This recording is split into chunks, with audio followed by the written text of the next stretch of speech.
as far as the multifamily space goes and commercial space, like what do you think is going to happen?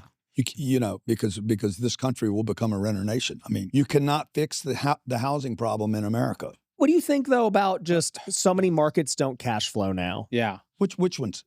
California, Las Vegas, any major market, you can't buy a single family house and make it cash flow. Why is Horton not building single family homes? It's scale. Why would you keep trying to do something the institutions aren't doing? Let's talk to the average American. If the average American wants to build wealth in real estate, what should they do? All right, today I got Grant Cardone on the show along with my bald co-host. Everybody loves him in the comments. What's up, man? Good. I'm good.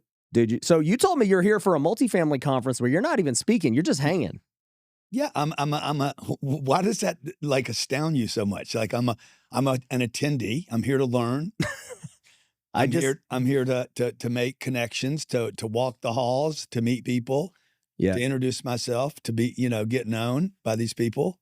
And you're just hoping to get This is the largest multifamily conference on the planet. Yeah. Mm. So, I had a meeting last night with a guy he does about $50 billion a year in debt.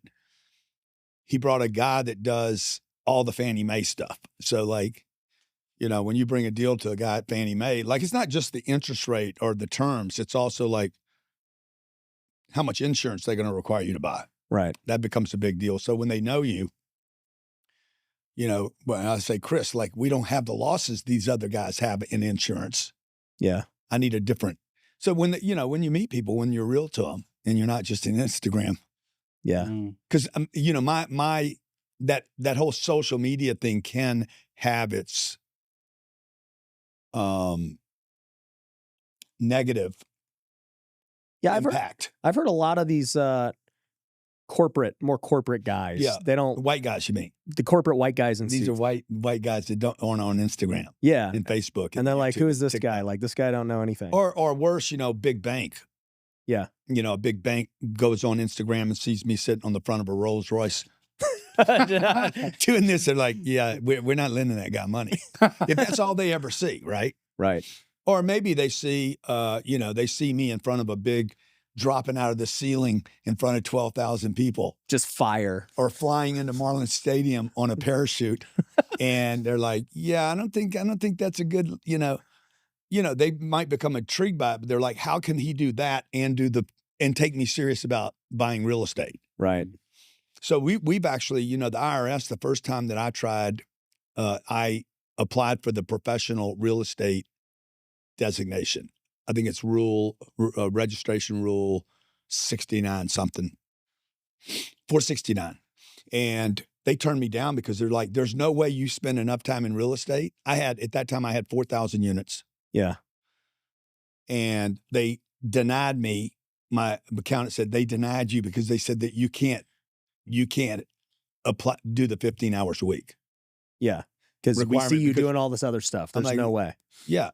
They said it's impossible for you to spend 50% of your time doing this. Yeah. I said, I don't spend 50%. I spend 100% of my time doing the real estate and 100% of my time being a dad and 100% of my time being a father. And the fact that you guys can't figure out how to spend 300% of your time is not my problem. Right. And then they approved it. Well, I mean, you could make the argument that all of your social media content is so you could raise capital for the real estate. Yeah, this was pre-social media. Oh, really? Got it. This was when I was traveling 250 days in the year. And they're like, there's no way you can travel that much. And do real estate. How much do you think you travel now? Because you still travel a good bit. I think we found, yesterday I asked the pilots, I think I flew 100 hours last year on the plane. So it's not a lot. That's not that much. No. So you're definitely. You really should be 400 hours on a plane to make sense, to try to make sense of it. Do you charter it out or anything? No. You're like, it's just, do you think it's still a smart investment today? It is. No, it's not a smart investment. It's a terrible investment. You're not that guy who's like, my time is so valuable that the plane is worth it.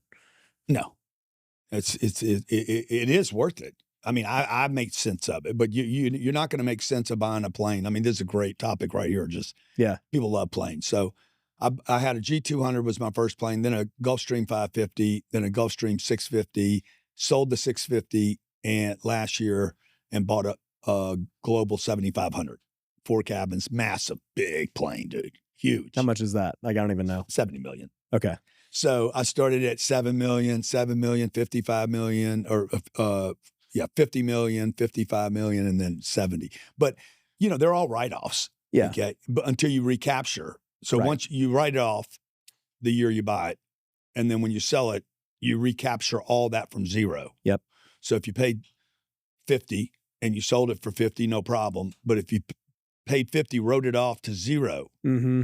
and then you sell it for 50, you're paying taxes on 50 million, even though you didn't make any money. Yep.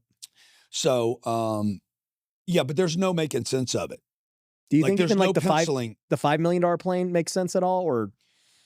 I mean, it could, dude, if you're going to charter it out, Yeah. You could buy a Gulfstream 450 right now for probably $8 million, put it into service, make yourself $100,000 a month. That's $1.2 million a year on a $10 million investment. That's a 12% return.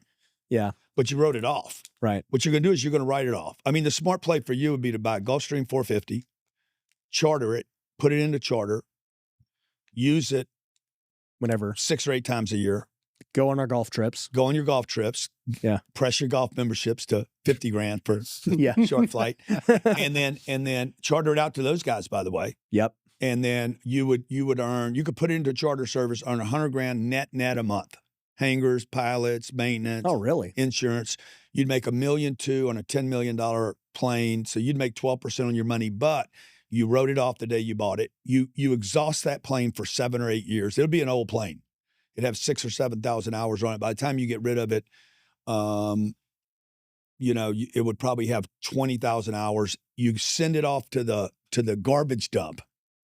They take it apart for pieces. You pick up $7 million, which is a capital gains, not earned income. So it's a different kind of tax. So you wouldn't have to recapture back from zero.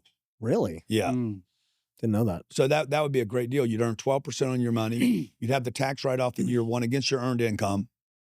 All of it. You'd wipe out your earned income. Yep. If you have any. Yeah.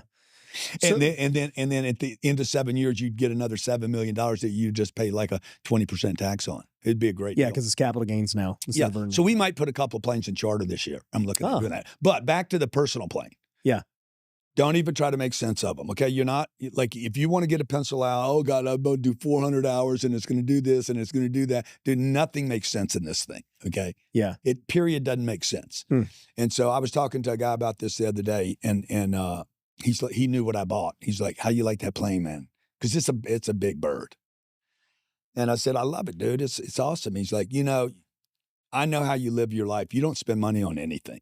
Like, I don't have the flashy cars, and we have a moderate house. Like, it's nothing extreme. And he says, you have a $40 million home in Malibu. What do you mean? But it's not extreme, dude.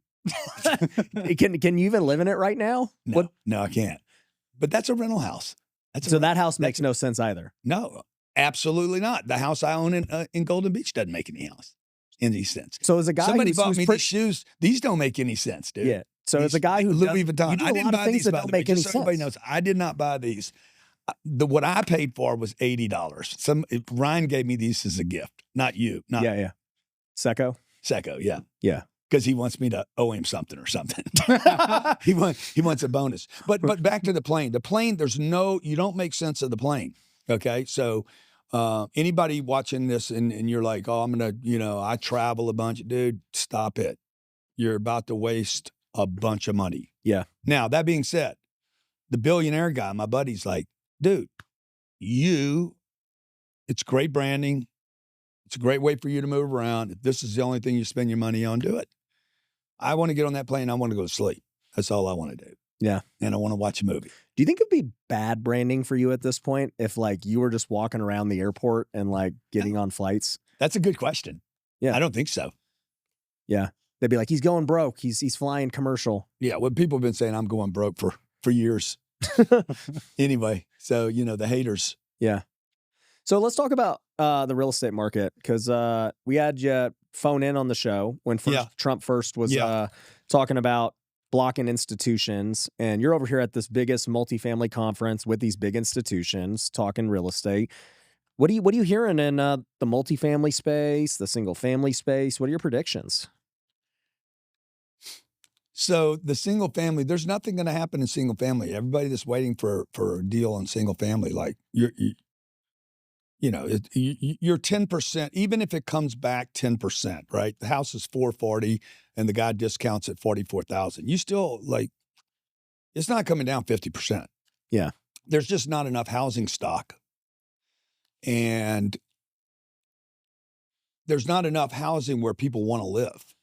Mm-hmm. And then there's not enough desirable housing. Like my mom, when she passed, she had a little 1,500 square foot house in Lake Charles, Louisiana. She lived in it for 25 years. By the time she died, the town had moved past her. Mm. And, everybody started in Lake Charles, Louisiana. They were now buying in the south west portion of town. And the northeast had lost kind of its appeal over 25 years. That happens all over the country. Yeah. And now the house is old. It's 25 years old or 30 years old. It's going to have lower ceilings. This studio won't be here in 30 years. We'll have some new technology. Nobody will value this room. Yeah. You know what I'm saying? So, and that's the problem with housing. Like you can get a good deal. If anybody wants to steal a house, go to Mississippi. You can buy one for $8,000. Yeah. Yeah. You can find a cheap house somewhere. There's $4.5 million. All this stuff about, housing, there's a shortage. Well, not really. There's a shortage of desirable, modern housing in particular locations that's affordable. We were actually, him and I were on the golf course talking about this because when you called in, we were talking about his Section 8 portfolio. Yeah. And you're like, oh, yeah, you big bad investor. I got 30 rentals. You got 30 rentals. You're going to these guys are scared of you.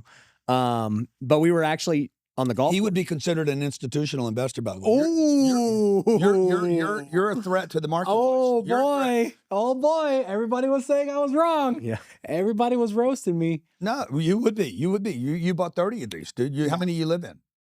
One. Okay, good. You're the problem with the marketplace. Yeah. You, a man of Jesus, amen, are the person that has caused and created all the problems in the housing market. And that's why all the housing's so expensive today. But here's the deal. You see, what he did was he accumulated 30. He should try to get to 300. Amen. His next target should be at a zero. He should build 300 of those Section 8. Like if I was doing Section 8, dude, I'd go get 300 and then I'd get to 3,000. I'd build a big, massive portfolio. I was with Fannie Mae last night. The guy that this is the guy.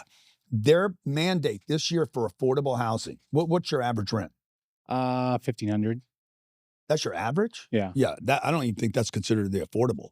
Their press for affordable is like under $1,100 a month. But what I've noticed is like Section 8 pays more. So like these houses would rent for $1,200. Yeah. But they get $1,500 from Section 8. Yeah. What a scam, dude. Oh, no. What a scam, bro. Yeah. See, that's the problem. Oh, that's the problem with our government, though. Like every one of these programs ends up being exploiting the taxpayer.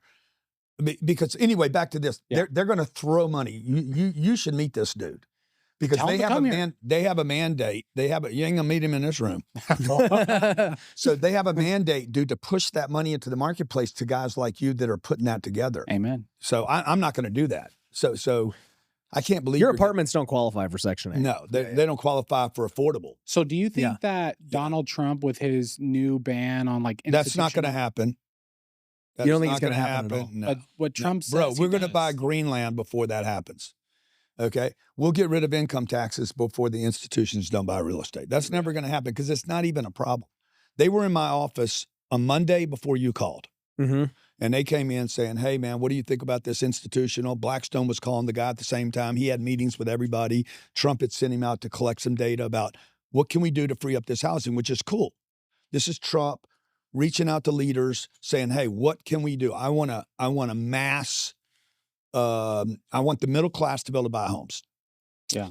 And the institution thing was, hey, what do you think about that? I said, dude, this is a nothing burger. They own 3 or 4% of the marketplace. It's nothing.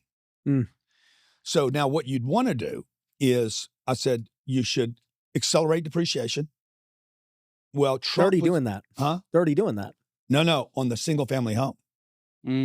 Got it. Think that through.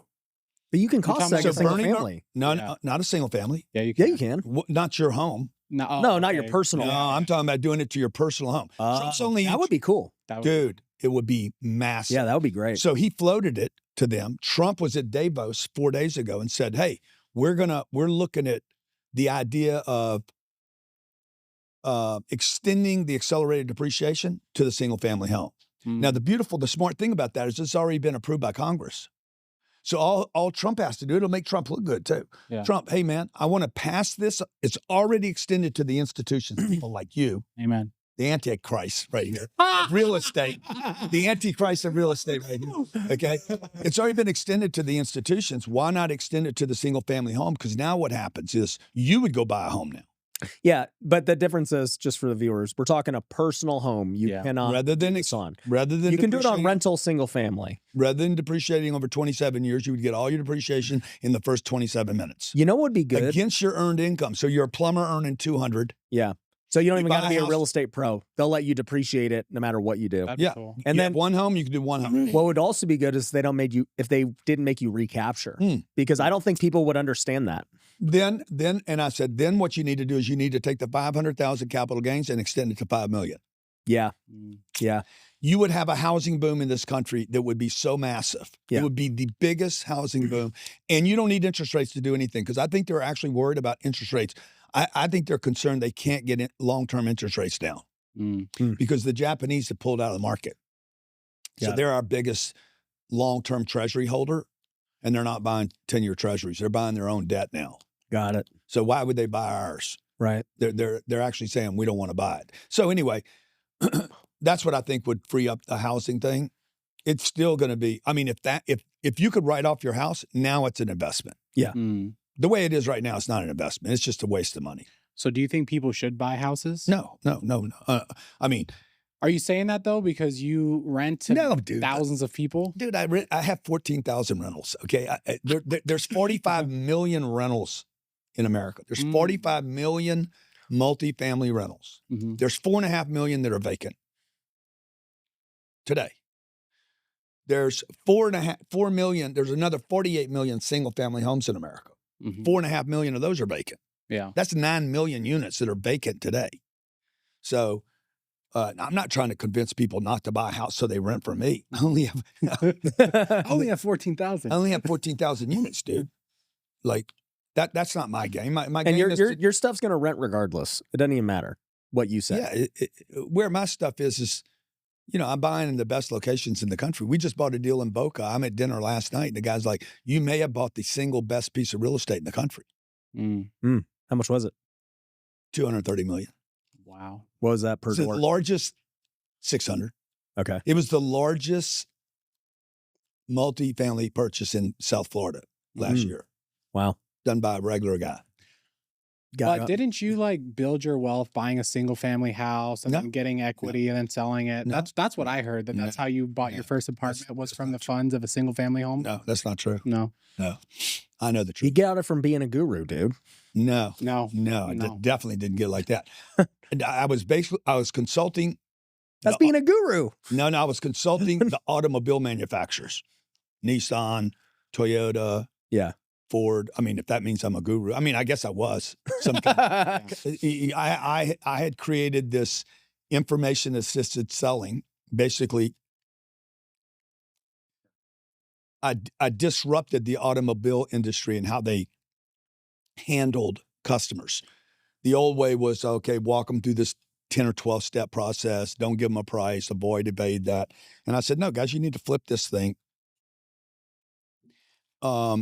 Initiate the issues that are most concerning to the customer. Well, the manufacturers picked it up, and I was on the road 250 days a year teaching this process to the manufacturers. But didn't you? And I got money. Yeah. And I got cash. And then my first deal was a 48 unit deal. So you didn't own a single family before that? I bought 2 single families and got rid of both of them. Okay.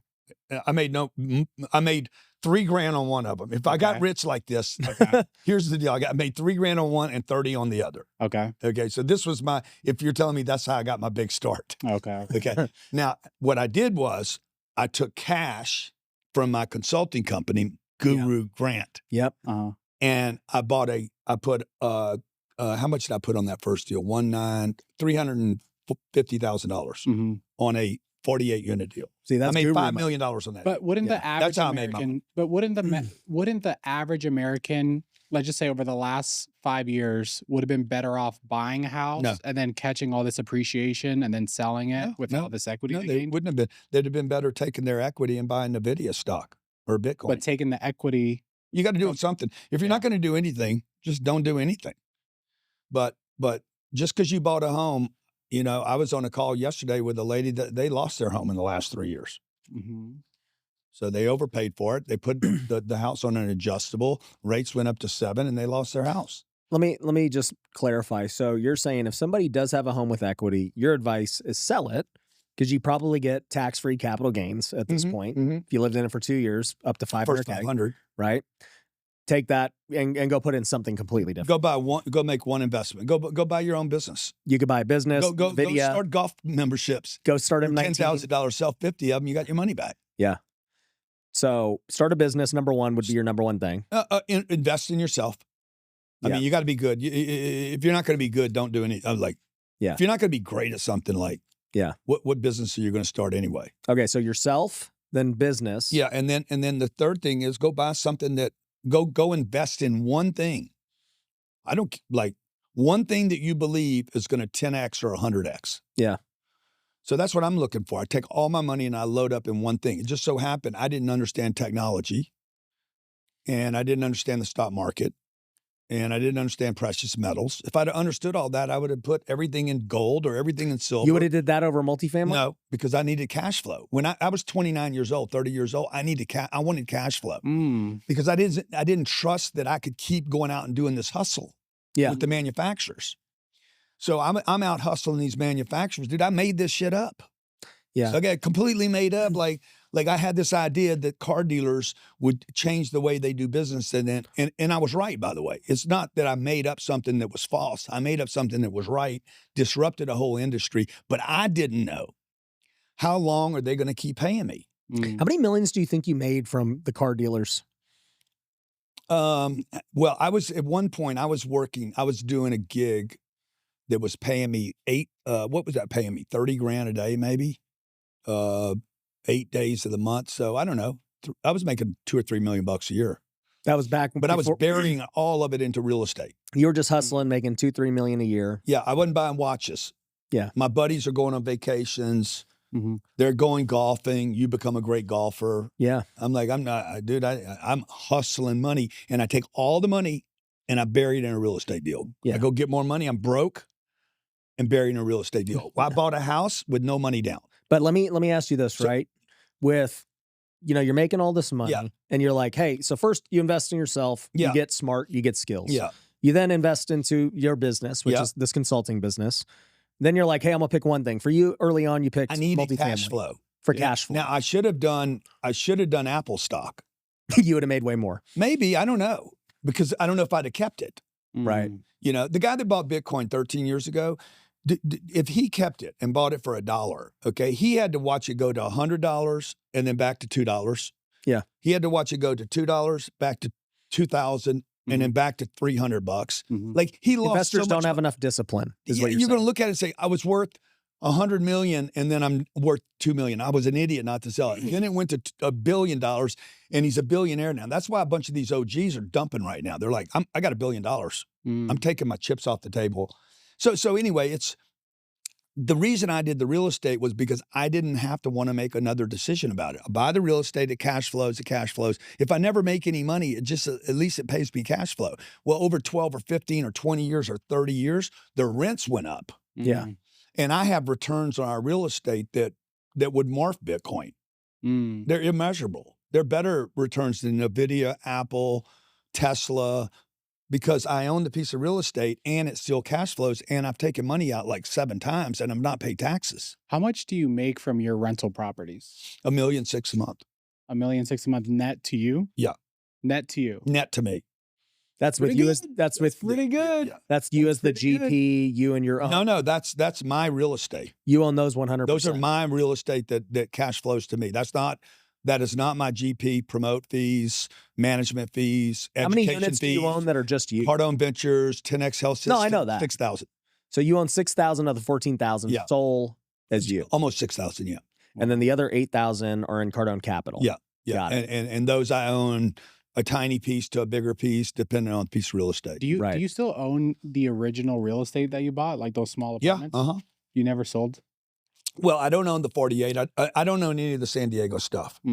I had 500 units in San Diego. I bought 500 units in San Diego in 5 months. Wow. When I was 31 years old. That's where I started. Yeah. About 48 units, 38 units. I did that, and I didn't know what I was doing, dude. I knew nothing. I knew what you knew. Nothing. Okay.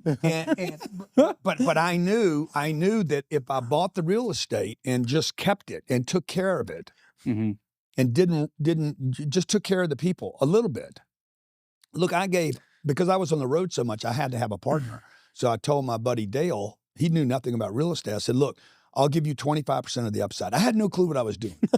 You know nothing. I know nothing. Yeah. You managed. He had $52. He was 52 years old with $52. I said, bro, you got the time. He was a psychologist. He didn't want to do that anymore. He hated doing it, listening to people's problems. And so I said, you manage it. I'll give you 25% of the upside above 12%. I need 12% a year on my capital. And then I'll give you 25%. I just completely made it up. Yeah. He made $12 million.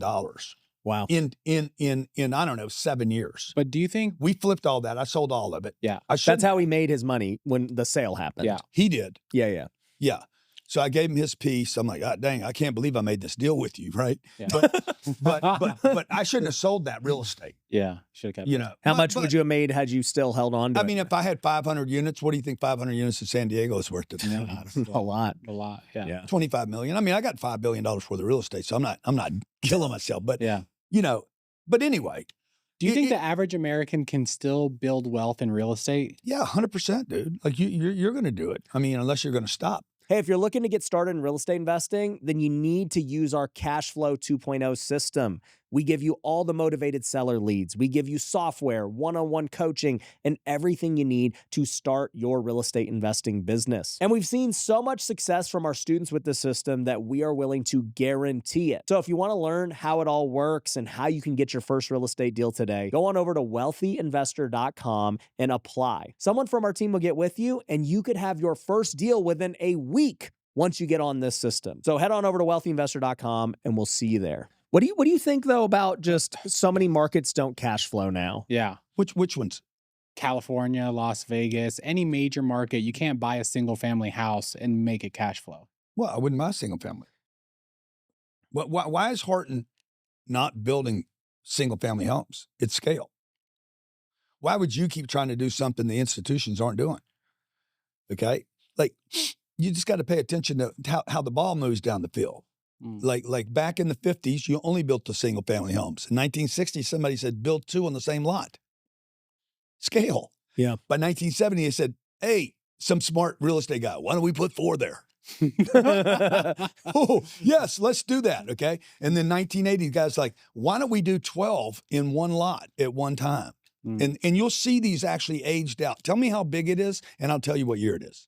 And then by 2020, it was like, no, do 300 units, one location, great amenities, swimming pools and security, and people are going to live like that. So that's what you should be buying, dude. That's where all the deals are. The deals are not in single family homes. The deals are in the big multifamily where there's too much debt.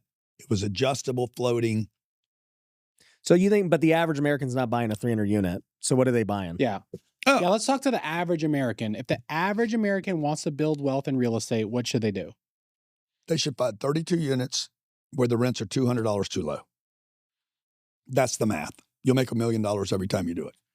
32 units, every time the rents move up $200, simple math, you'll make $1,280,000. The rents are too low. Ryan Pineda, 70 years old. He bought them 20 years ago.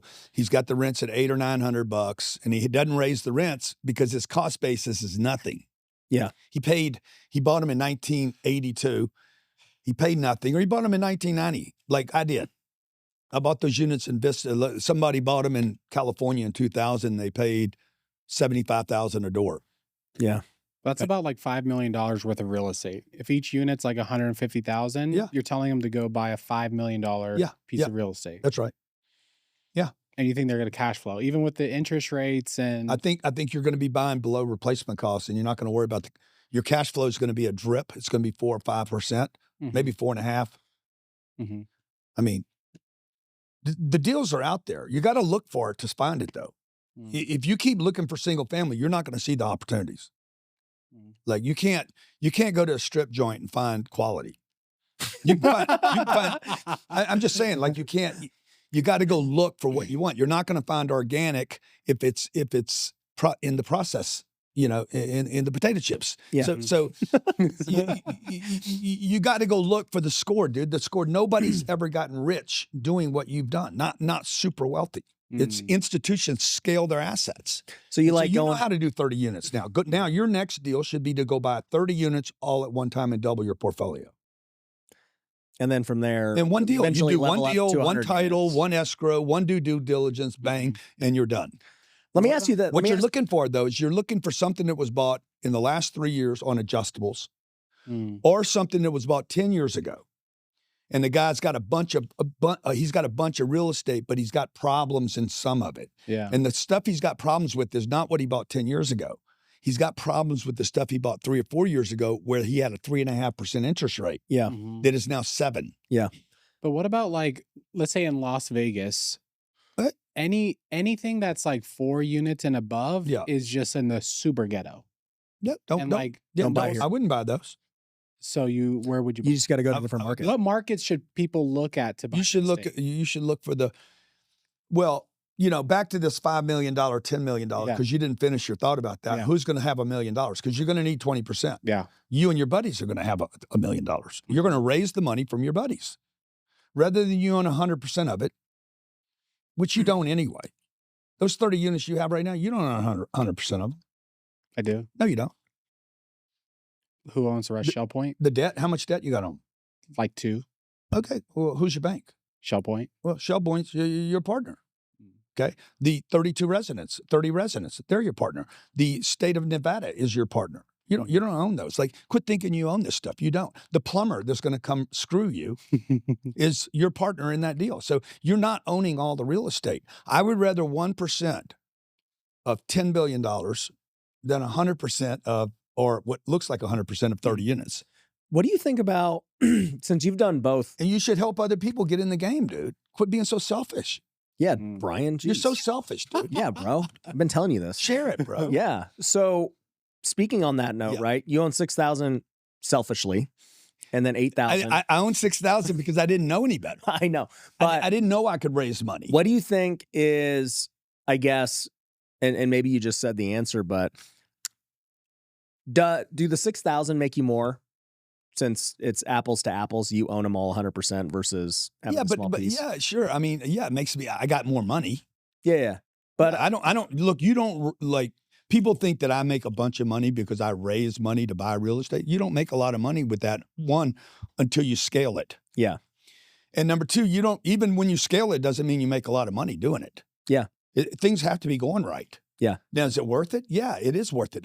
That's my business. I'm in the business of doing that. All the other there's a lot of things I do that don't make money, but I have to do them.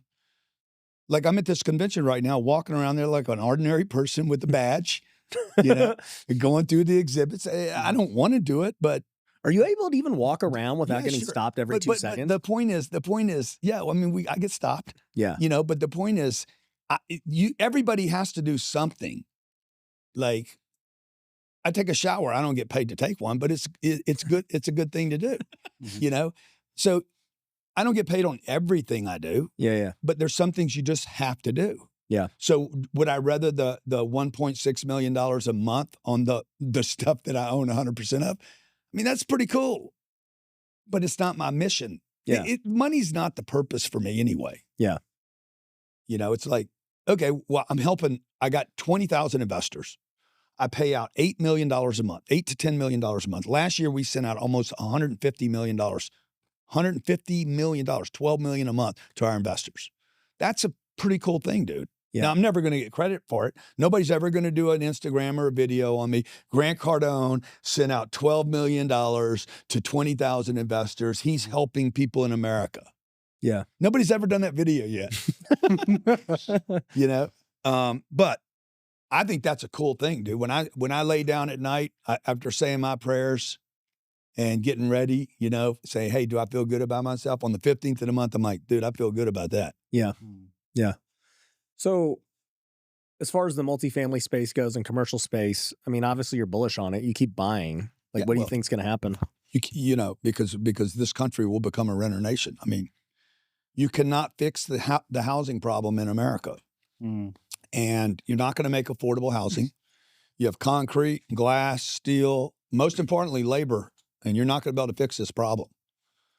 I mean, the future is going to be plumbers, roofers, HVACs, guys doing siding, construction. Well, those guys are going to make $350,000 a year. The plumber's going to make more money than a doctor in the future. Yeah.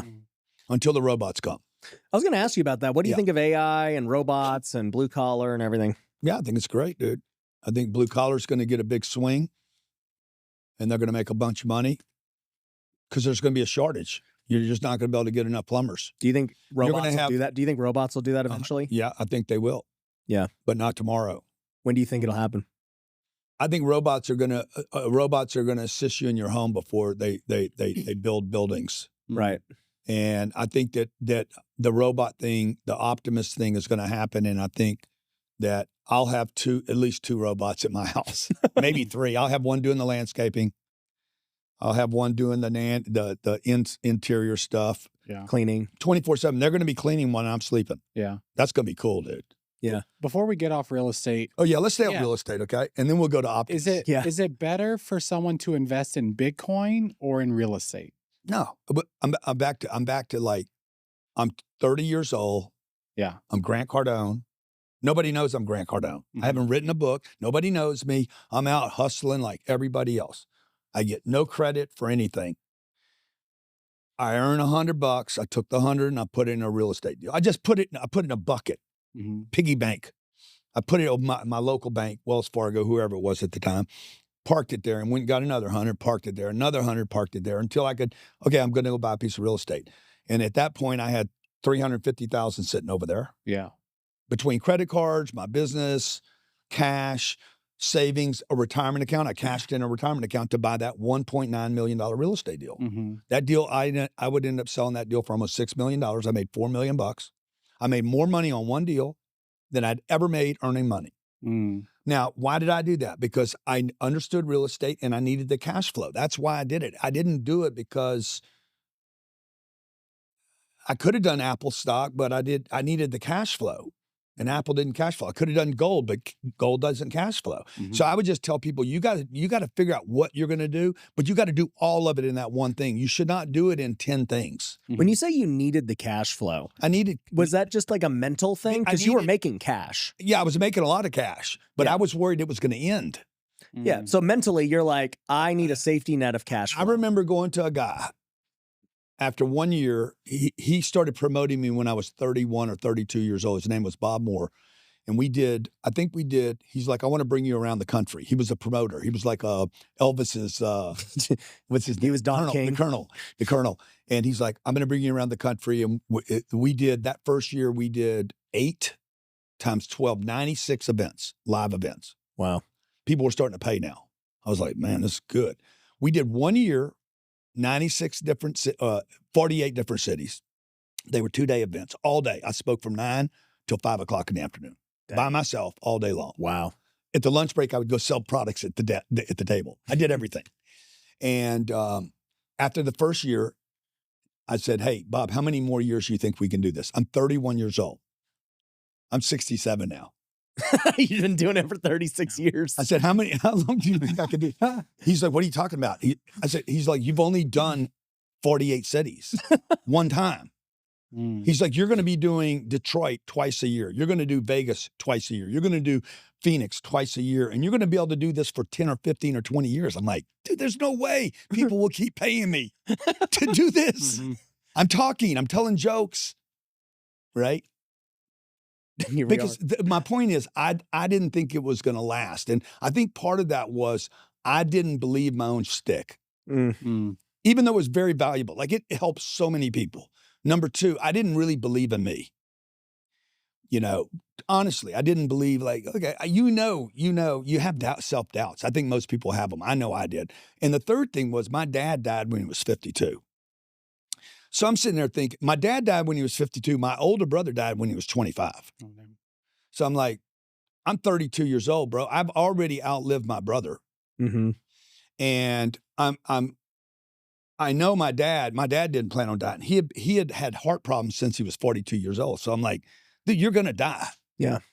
I was used to seeing people die early. So I'm like, I need to get some multifamily. I don't know why I thought I needed to get multifamily because if you die, you really don't need the cash flow. And I didn't have any kids, didn't have a wife. Yeah. I didn't know what I was doing, dude. But it was fear. Huh? It was fear. It was probably fear, mostly fear-based. Yeah. And so that's why I bought things that cash flowed. You didn't want a stock that's why the whole Dave Ramsey thing was very it was very seductive to me. 90-day account, emergency account, all that. Oh, you followed that stuff. Oh, 100%. I didn't have 90 days. I had 9 months. Shit. I'm 10x the 90 days. Huh? Do you still follow Dave Ramsey? No, I mean, I don't, that's not what I want now. Back then it was good for you. Yeah, dude, I listened to a lot of stuff that I don't use today. Yeah. That trapped me into a certain mindset when I got to here. But by the time I got here, I'm like, oh, you need to get rid of that mindset. And if you want to go you need to start listening to Larry Fink. Yeah. So you need to upgrade your mental. Yeah. So what do you think now about back to AI and everything else? Yeah, you're done. Are you done with his topic? You're exhausted on the real estate we talked a lot about real estate. We kind of know where everyone stands. Yeah. I want to ask somebody the deals in real estate right now though are where I play. You should just upgrade your game right now. Like if I was consulting him, you should just shift your game, quit looking at that, and look across the street. But do you think you just don't believe you can pull it off? You think I can do it, but you don't think you can do it. That's true. But what about you don't think the average American can do it? Yeah, that's why I want to ask about the average American. Yeah, okay. How do you think I don't even know what that means. Is going? I don't even know what it means to be an average American. What does that mean? Let's say someone making 50 to 150K. Okay, but that is not the average. That's a huge range. I think the average household income is like what, 80K or something? Yeah. That's the average family. I think people got to drop the average thing. Dude, if you want great things, you can't be average. Yeah. Yeah. So, yesterday I showed up in Malibu at my house. They're supposed to be working on my house. The guy's up on the scaffold looking at his phone. I'm like, bro, what are you doing? And he's like, who are you? I said, I own this fucking place. Get to work, bro. If you were in Dubai, you would be sent out of the country. You'll never see that in Dubai. Okay. I said, look, bro, there's 2 people working on this house. So I went and grabbed the lady. I said, look, if you're going to have people working on the phone on my house while they're on a scaffold, get them all out of here. And I'm going to find somebody that wants to finish my house. I want it done. Yeah. So back to the average thing. I know you want to appeal to all the average people that feel like they're average. Here's the truth. You cannot have greatness if you're going to be average. Yeah. But I'm talking about the total economy. Okay. Take the average out. How do you think Trump's economy is doing? I think it's doing great. I think it's what doing do you think, fantastic. Brian? Well, I think everything's still unaffordable for average people. Yeah. Let's talk about what is affordable. More affordable. Almost everything except housing. Right. That's what I said that too. But housing is the main expense of all eggs, gas, Americans. Not rent. Rent is part of housing. Yeah. Shelter. It falls under shelter. Okay. So if you want to steal shelter right now, rent. Do not own it. Yeah. In the 20 largest cities in America, this is a fact. This is not this is a fact. In 20 largest cities in America, rent is 50% of the mortgage. I agree with that. Without paying property. This is before the property taxes, before the HOA fees, before the maintenance. Like you don't have any of those obligations. Yeah. The median home in Vegas is like almost $500K. Yeah. The mortgage with everything included is like requires $100,000 down. Mm-hmm. If you don't put $100,000 down, you're going to have PMI insurance, which is going to be another. Well, and I'm going to say they have that. So let's say the typical guy's putting 3.5%, 5% down, right? His mortgage. Now they got PMI in addition to the maintenance. Yep. So he's going to have like a $3,500 mortgage. That house rents for like $2,000 right now. That's right. Yeah. That's right. Without having to mow the lawn. Yeah. If you're renting it, they're mowing the lawn. You're not, right? Yeah, they're supposed to. Yeah. So I have no issues. I have an irrigation problem. I'm like, fix it. Your light bulb goes out, fix it. Like, it's like, dude, people should rent, bro. There's no money. There's no real money in owning a single family home. When you compare it to the S&P 500, just compare it to what gold and silver have done this year. Yeah. Okay. Yeah. But you would start a business before all of that. 100% I would. So I wouldn't today, if I was doing it all over, I wouldn't start a business. I'd go buy one. Okay, let's talk I'd go buy an existing business. What kind of businesses would you be looking at? There's 32 million small businesses in America. There's 10 million of them that are, they're never going to learn the game. AI is already killing them. Social media is killing them. They can't keep up with the marketing. They're tired. COVID killed them. They're just worn out, tired brands. You see them all over Vegas. You see them all over the country. Yeah. Could be a laundromat, could be a car wash, could be a cosmetologist. That would be a great business. Could be the longevity business, could be a hair salon, nails. These are all great businesses. And AI, I mean, maybe AI gets rid of them. I don't know. But could be a little coffee shop. Terrible business. Restaurants are awful. Yeah. That's like the hardest business in the world, I think. But any of those, I would go into that guy that has owned that business for a long time and say, hey, what are you making a year? I'm making $60,000 a year. Good. I'll give you your $60,000. Give me the keys. Yeah. You're my partner. I'll pay you $60,000 not to come to work, and you take over the company. Yeah. Like we did that deal, the guy you brought up earlier, 10X Health System. That's the deal we did. Yeah. We paid him out of future revenue to rename the company, add inventory, add customers, add marketing, and make him famous. Yeah. And the company went from making, a couple $100,000 a month to $10 million a month. And we paid nothing. What's your plan with that business? Are you guys going to sell? What are you going to do? We'll probably actually take it public. We'll probably take that company. We'll probably actually take it. We'll probably do a raise, a round with our audience. Yeah. And then take it public. Would it be like a Cardone capital raise? Yeah. So it'd be like your first non-real estate We'll go to our audience before I go to Wall Street. Yeah. So I'll have Wall Street set up to go to them and say, hey, we got a company making X. We have 250,000 customers on producing recurring revenue in this 10X longevity business. We're going to go to our audience to raise money, a couple $100 million, maybe $400 million at a $2 billion valuation. Or you guys at the banks can do it. So we'll get the banks saying, yeah, we want to do it. I'll get 6 or 7 of them saying, yeah, we want to do it. And then I'll pull the rug out from under them and say, nah, I'm gonna go to my audience. I'm gonna bank this myself and do it with my people. Yeah. Democratize it. Yeah. We're probably going to do that with the real estate this year and tokenize the real estate. I'll go public with Cardone Capital and I'll tokenize the real estate and the Bitcoin. So back to the business thing. Okay, you could buy one. If you're going to start one, what would you do? If I was going to start a brand new business, man, the failure rate's so heavy. I'd probably do AI consulting or I'd do social media consulting. That's still nobody, as you know, nobody knows how to use social media. Yeah. If we fail anywhere in our company, it's because of our marketing's terrible. We probably have 3 to 5 outside consultants that we use to help with our marketing. Yeah. So I would do the marketing thing and give people's attention, put people's attention on their Facebook and Instagram and LinkedIn pages and TikTok. That's going to keep changing over and over. Do you think marketing skills are more important than sales skills?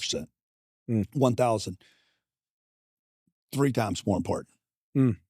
I'd rather be a great marketer than a great salesman. What do you think you're better at? I don't think I'm, I think I'm, flawed at both of them. I think we're terrible marketers. My company is. Why? Because I think we don't pay attention, to the little things. And I think, the mistake that we make over there, Jared, Jared, just call him out. Did I say that with a resentful tone? I think that Jared and Ryan Secco, they just don't pay attention to, we marketed. Okay, yeah, dude, you posted something. You're not looking at the move all the way through, okay? Jared tends to, think we paid for an ad, and so we did something, and they dropped the organic. And look, without the organic is the wood on the fire. So when you see it organically, something that didn't cost anything, we just failed, dude. Like, messaging's wrong. It's the most frustrating part of the business for me.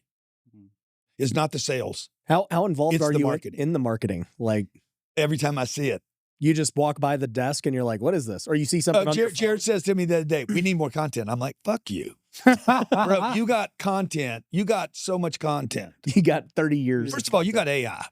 Okay. Number two, oh yeah, we did something, you were on stage. I said, on stage never works. That is not good content. Okay. You influencers are like, you're on a stage. I'm not watching anybody on a stage. That's not appealing to people. Yeah. What's appealing to people is not on stage, it's behind the scenes. It's not even this right here. It's just real. Somebody else is going to rip and clip this and get a better exchange on the ice than you will. Yeah. As the originator of the content. Somebody will mix this up and come up with a better viewership than you will. Yeah. They didn't make new content, dude. They reworked the content that was already there. And so, I mean, I could talk about marketing for an hour, 2 hours. Whose marketing do you like? Whose do I like?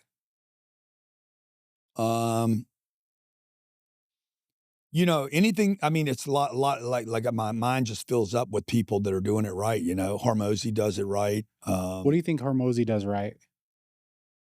I don't know if it converts. So I don't see, that's why I'm having trouble answering it. Because if it doesn't convert, if it just gets viewership, I'd rather tell you who does it wrong, but I can't give you names.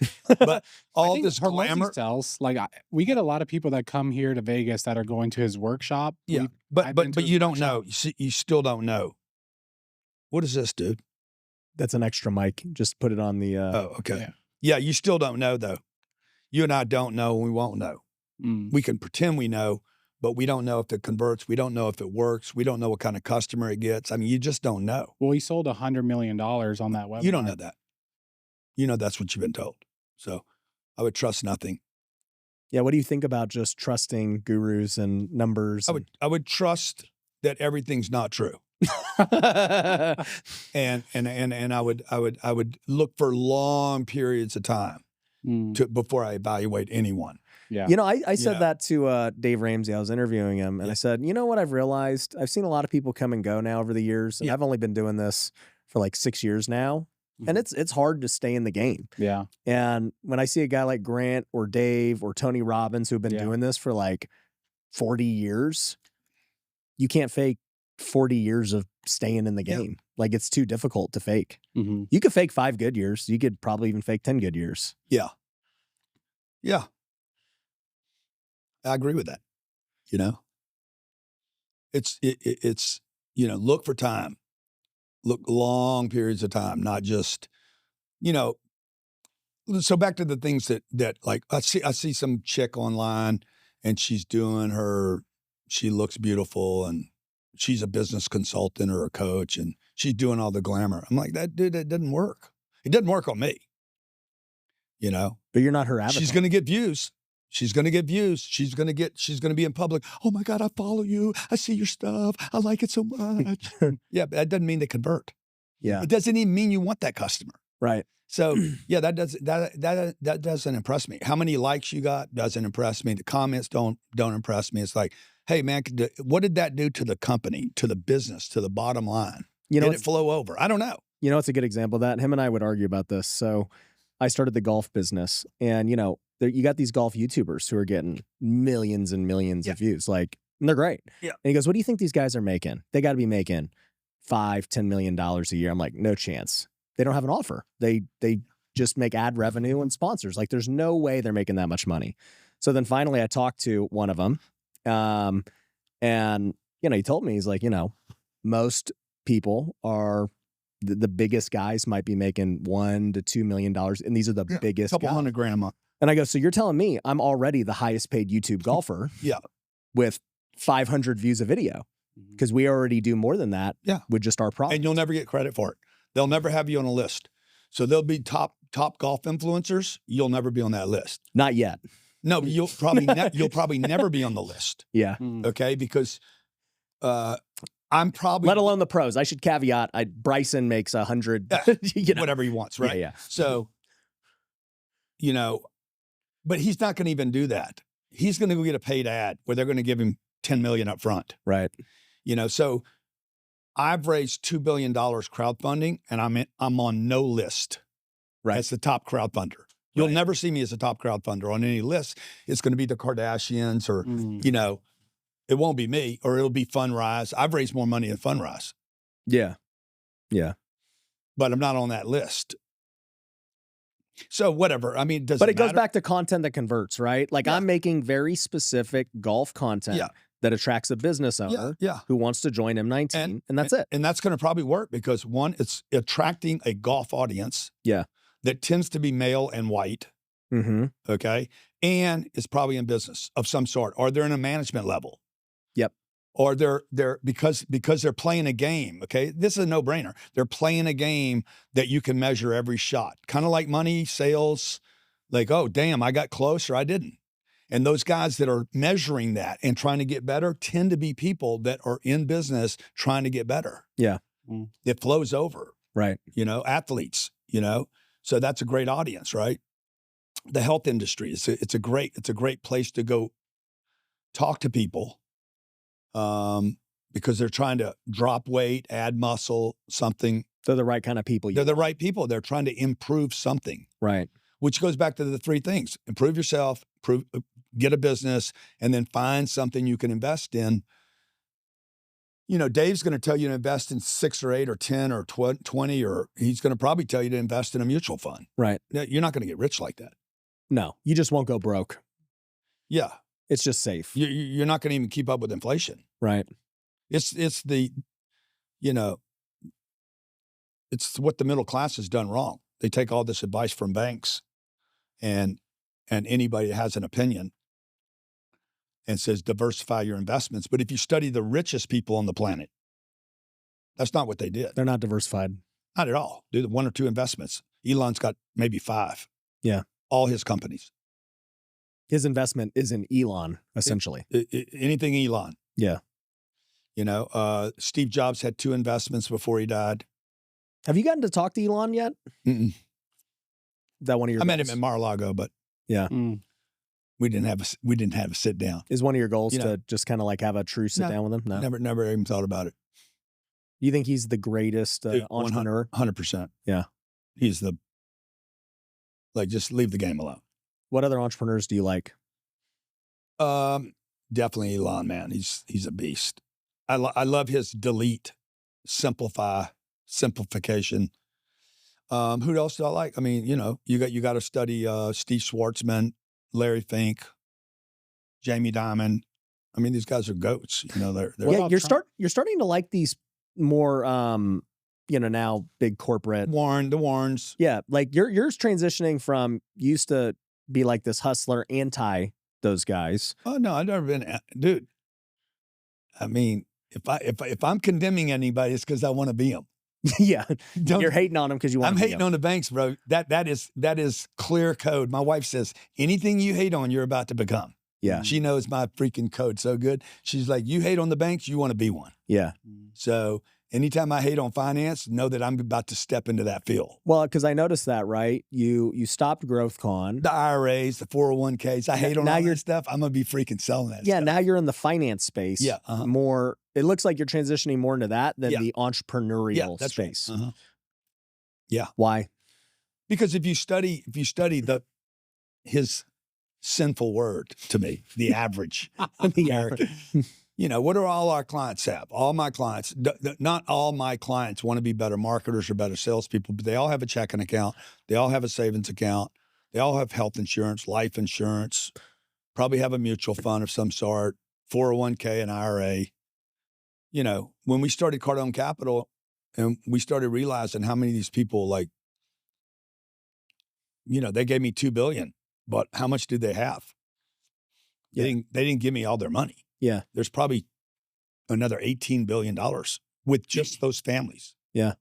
What do you think about this? You understand how big that is? It's massive. If they gave me $2 billion, let's say they gave me 10% of everything they had. There means there's another $18 billion just with my current clientele. Just getting them to give more. Yeah. Well, if I manage their checking account, I mean, if I went to my audience and just said, guys, why don't you let me manage your money? Yeah. So, and become a little mini Blackstone. Right. I was thinking about this and I was telling him, like, I've realized Cardone Stone. Yeah, Cardone Stone. I realized it's easier to sell things people have to buy. Yes. Insurance. Yes.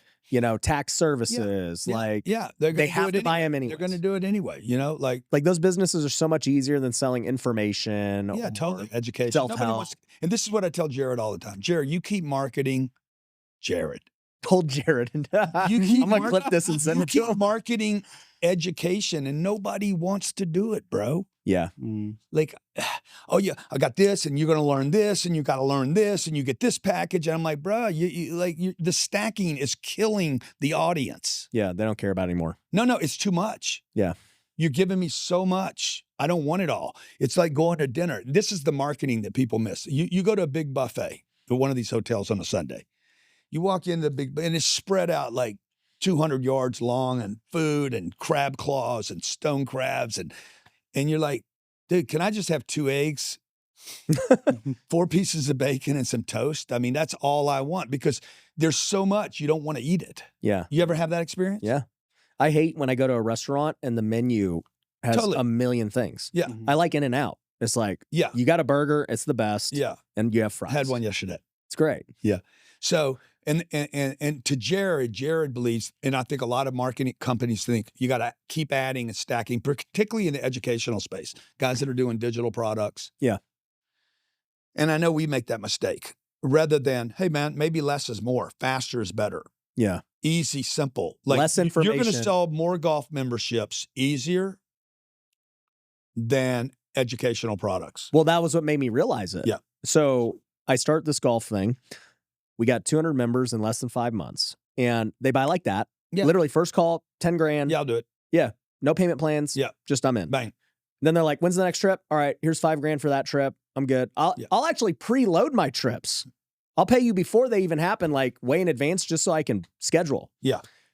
Then I started to realize as those people came in and I saw how much they're making, you know, they're making $5-10 million a year, you know, pretty much on average for most of our guys. And I'm like, dude, I'm looking at their industries. And this is where I was asking you, so many of them are in finance. Yeah. They're in insurance. They're in all these things. Annuities. Yeah. And I was like, I never realized how big this industry is. Because I'm used to like making creative products and new things. Yeah. And they're just in boring old crap. And you're trying to help people that want to get better. Yeah. Rather than people that are already better. Right. And have committed to getting better. Right. You don't have to sell them on better. No, they're already good. Like this is the mistake I've made for 40 years, you know. Like my purpose is I'm a teacher. It's my purpose, it's my mission, but it's not financially the best thing for me to do. It's the worst thing I could do today is be a teacher. You know, even though it fulfills me and it makes me feel good, but financially it's not the right thing for my family. You know. Where do you see the education space going? It's going to AI, dude. You think education's going to be worthless? 100%. I've been saying that. 100%. Yeah. I would never invest in a college town. You guys that are buying multifamily or single family homes in a college town, I mean, if it's not top 10 colleges in America, I would run as far away from a college investment as you could. Fannie and Freddie are going to penalize those towns. They know they're going to be risk. AI is going to. And you say that with digital education too, gurus and stuff? 100%. Yeah. Yeah. And you're one of them. And you're saying that. 100%. Now, you can't get from any of the AI devices, you can't get my content put in the right order. Yeah. But it's just a matter of time. They'll figure it out. It won't matter, dude. I mean, if AI in 2 or 3 years has already surpassed Google search. Yeah. I mean, there's no way you compete with this. Yeah. And we started transitioning. That's why we killed these big, large events. Yeah. Now, I don't know. Maybe we're going to regret killing the big events, but it's not the right. I can't continue to do those big, massive events with 15,000 people. Feedback's phenomenal, by the way. People want us to do it. They want to keep buying the tickets, but I'm like, I can't do that and do the thing I want to do now. Yeah. Yeah, I've just noticed, like, in the information space, let alone college, that's the biggest scam there is. Yeah. But like, even just with the online information, learning a skill, multifamily or house flipping or whatever, right?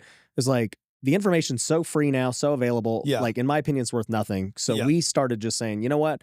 We just want to be the services that those people need. Yeah. Lead generation, software, Yeah. lending, title company. Yeah. I love that. Give them the information free and let them use your services. People still are going to want somebody to deliver the right order, though, because just because I go on, like we're looking at going public, right, or tokenizing real estate, I can go spend 2 hours every day on any of these AI platforms, ask it what I should do. I still don't have confidence. Yeah, even though I have the data. You want somebody to just tell you it's right. And then I'm going to go to them and say, guys, how do we organize this? What's the sequence? Like, I'm still going to need somebody, an expert in the field, to do that thing. Now, the thing that we want to do, there's no experts in the field. There's a bunch of guys that are like, if I was to tokenize $5 billion of real estate or even just one project, like there's so few people that have done this that it's just mostly opinions. Yeah. And so somebody at some point, you can collect all the data you want and then get the support from other people, but you still are left there for everybody to understand. You're still going to be left there saying, do I go left or do I go right? Yeah. And you don't know. Yeah. And you ain't going to know until you go left or you go right. And the problem is too, Claude tells you one thing, chat tells you one thing. Like, it's very difficult to fit. And then you just keep hearing, oh, well, this new update of chat is the best. It outpaces Grok. Yeah. It's hard. Yeah. So, I'm not worried about AI. AI should make everybody better. Yeah. I tell you what it is going to do. It's going to destroy everybody's excuses. So those communities out there, Black, brown, young, women, whatever group you identify with, you will not be able to blame education. Yeah. It will be free. Everybody will have it. You can go to any school you want. What does Harvard say I should do with blah?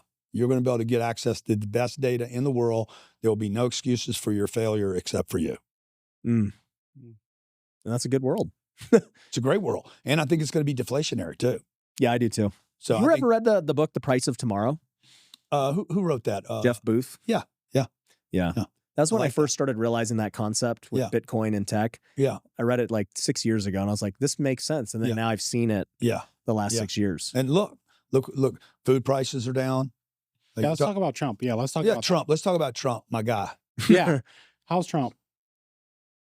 Dude, Trump, he's a beast, bro. Trump is the most unique leader, definitely the most unique president this country's ever had.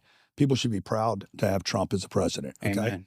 And this stuff he's doing right now is so 3D chess. So this guy is so underestimated by people. And the games he's running using the tariffs, stacking. He's a stack negotiator. He stacks every negotiation. He has overwhelmed the Democratic Party with an attack program using omnipresence every day, 2 and 3 releases every day, 15 in a week, man. The Democrats don't, like his enemies do not know, okay, damn, he went after the trans. Okay, now he's doing tariffs. Now he's going after Greenland. Like you don't even know what to catch up on with this guy. And this is not chaos. This is planned. He knew last time when he lost. I was on the phone with him on Christmas Day. Wait till you see, kid. He calls me the kid. Wait till you see. Wait till you see what we're gonna do next time. They'll never know. They will not be able to keep up with us. And that's what he's doing, dude. It's like Greenland's real. Yeah. Gulf of America, there's a reason he changed the name to Gulf of America. Nobody's looking at why did he change the name? Why was that a big deal? And then we go to Venezuela. Mm-hmm. And then he's putting everybody on notice down there with the discombobulator weapon. Mm-hmm. Okay. Dude, that was crazy. Just hearing like drones just came out. 200 drones. 20 people 8 just helicopters. Came and killed hundreds of people. Yeah. 20 guys, 8 helicopters. Yeah. That was crazy. Lost no one. He let people know that's the tech we got. Yeah. That's crazy. But so you think Trump's doing a good job? Yeah, dude. I think Canada's still on the board. And I think he's done a great job. I think, the tariffs that he continues to use on the marketplace as a whipping post, as a threat, it's a negotiating tactic. People are like, oh my God, it raised prices. It did not raise prices of anything. Yeah. Okay. Nothing. No. Oh yeah, but the markets want consistency, and that's not consistent. No. This is how you negotiate. This is how you get your way in negotiations. You can't be predictable. You have to be unpredictable in order to get what you want. And people got to believe you will do it. Dude, the border, he did the border. Yeah. He closed that border up. Yeah. He's going to send people out of here. By the way, he sent less people than Barack and Clinton. So how do you think about that? What do you think about the ICE raids?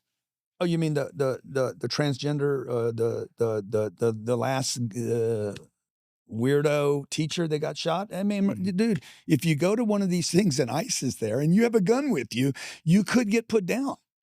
Like, what do you think of Somalian daycares? Are they great side hustles or businesses? I saw your homeschooling. I said, dude, are you taking on the Minneapolis plan? Wealthy daycares. I do. I've been losing money on mine, but I didn't realize I could make millions if I just you can make $2.6 million a year with that. And I have actual kids in there, just like theirs. Yeah. Well, we're off today. Tuesday. Yeah. Well, you deserve to get some funding. I really do. We're actually running a legit, homeschool. Yeah.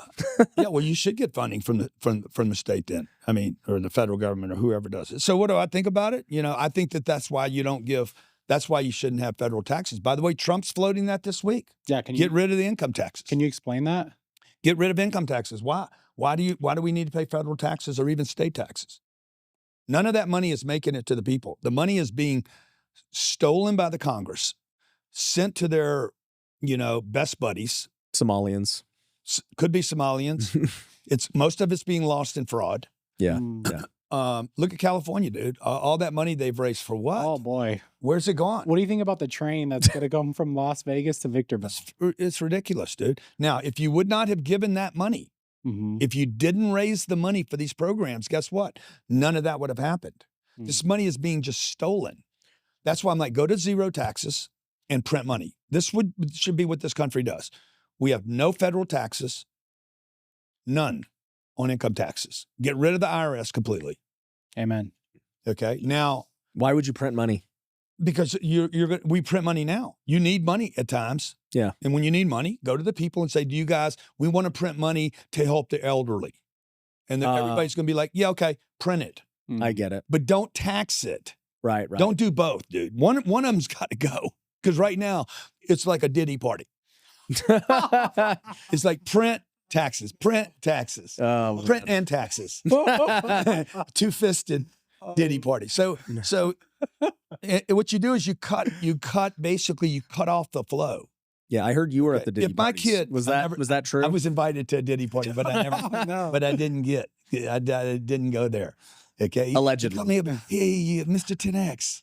Mr. 10X. You want to come to the freak offs? 10X the freak offs. 10X the freak. I said, nah, I don't think so, dude. Pass. I'm a pass on that. But my point is now what the people are going to say is, well, if we didn't have federal taxes, who's going to pay for everything? You're not going to have any money stolen anymore. Yeah, that money's being diverted to Ukraine. That, by the way, didn't make it to the Ukrainians. It made it to a bunch of gangsters that stole all the money. So, I'm all for getting rid of the tax code. And what you would replace it with is a flat tax on all purchases. We already have that. It's a sales tax. A sales tax on all purchases. Yeah. Maybe increase it. Yeah. Okay. Yeah, but what about the bottom, 20% of society? They wouldn't pay any taxes at all. Or they would get a credit every year so that their basic first $25,000, let's say that was it's paid for another $5,000. They give her a tax credit for $5,000. And the rest of society, you buy a new car, you're going to get banged a tax, and that goes. The car dealer collects it, sends it to the federal depository. What do you think about Elon when he says money's just going to be irrelevant soon? I agree with that. You'll have the universal. Yeah. He thinks just there's going to be so much abundance and deflation. Yeah, I agree with that, dude. There's going to be a GDP that will explode. Yeah. You know, what's our GDP? 38 trillion? I don't know. What do you think about in a world like hyper futuristic? Look it up, Sabrina. What's the national GDP?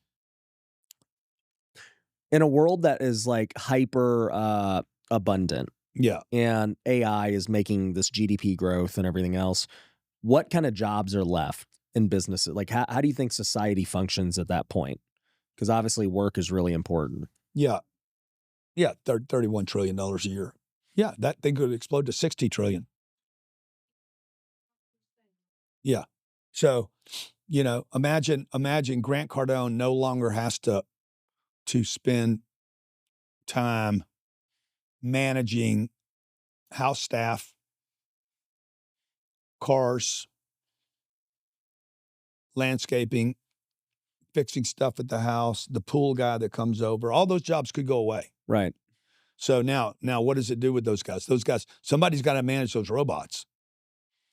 Yeah, but now one person manages 10. So 10 jobs are gone. Yeah, so now what am I free to do now? Yeah. I'm free to create.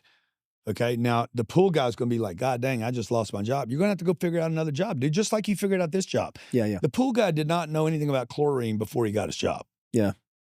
Now, he didn't know how. You're just going to learn another game, man. And guess what? The players and the spectator ratio is still going to be the same. So you don't think jobs go away? There's just a ton of new jobs. I think and there's $60 trillion moving through the economy rather than $30 trillion. Yeah. So there's more money to go around. There's more money, more creativity, better books, better movies, better everything, dude. Everything's going to get better and bigger. Like in my lifetime, there's been no threat in my lifetime that has ever come out, and there's been a bunch of them, that made things worse. Everything's gotten better, including COVID. And everyone was always scared of totally what was going to happen. Look at all the good that came out of COVID. Yeah. Do you think we'll ever get to the point where we won't die? Well, you know, I already believe we don't die. So I already believe, I believe we die. The body dies, but the spirit lives on. You know? Do you think like 10X Health or one of these companies? Yeah, I don't know, dude. I don't, where you live to 140 years old or something. Yeah. Yeah, they're going to have to figure out the knees and the back. They're going to have to figure out the feet and there's more to longevity than just supplements. Yeah. And well, you said this before we got on the show. Selling entertainment is far easier than education and other things. Like my big theory is that when that does happen and basic manual tasks are no longer jobs anymore, it's like, I think now just entertainment explodes. And like, even for me, that's why I'm like so bullish on the golf business. Cause I'm like, AI ain't never gonna, sports and entertainment is forever. I would think that virtual would hurt golf courses though. Well, there's virtual golf. Yeah. No, but I mean really great virtual. Like virtual golf, virtual vacations. Okay. I see a world where you're not going to have to go to the Maldives to experience the Maldives, which is a very expensive trip, right? And everybody will have access to that. I mean, you're not going to have to go to the strip joint, and go in there. You're not going to have to, people are going to still be degenerates in a lot of stuff. That you're going to be able to go to the casino and play next to Dana White. So you think it's the Ready Player One kind of movie? Yeah. Uh-huh. Yeah. People are just. And it's going to be entertaining. Yeah.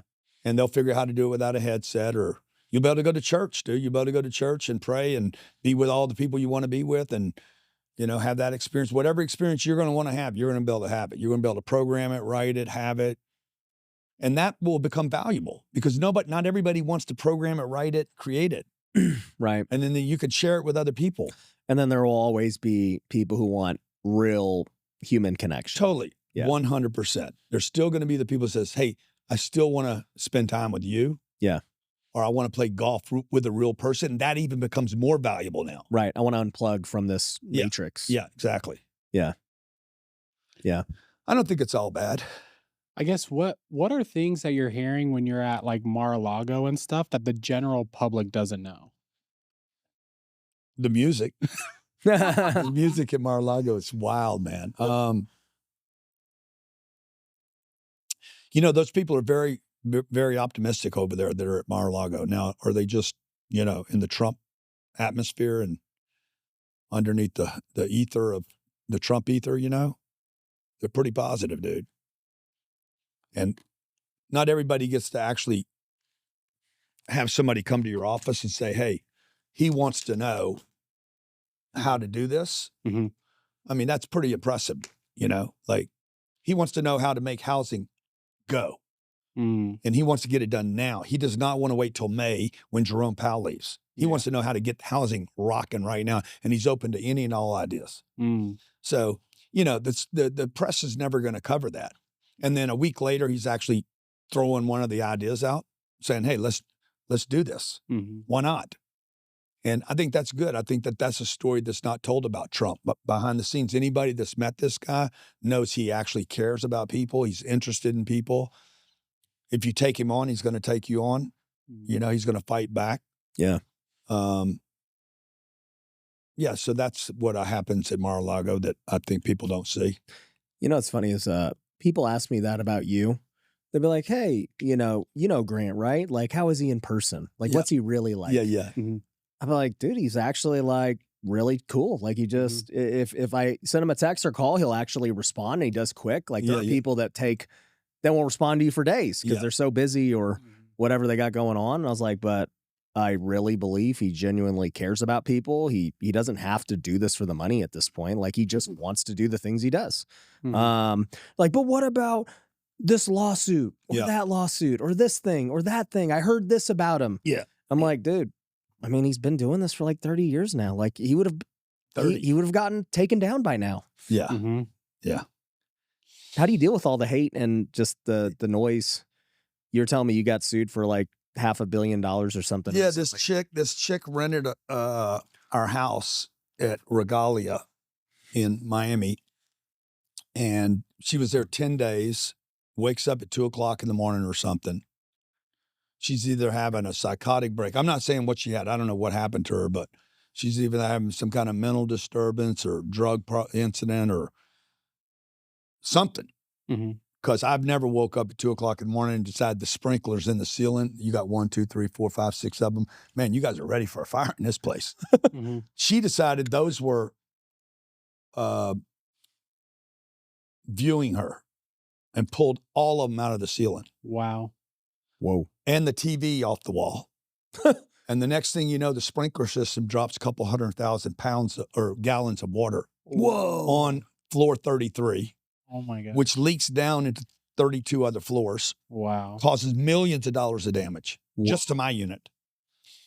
And she disappears. The building got her out of the place because she couldn't stay in. It was not safe. This is one of your rentals or your house? Like what is my home, bro? Wow.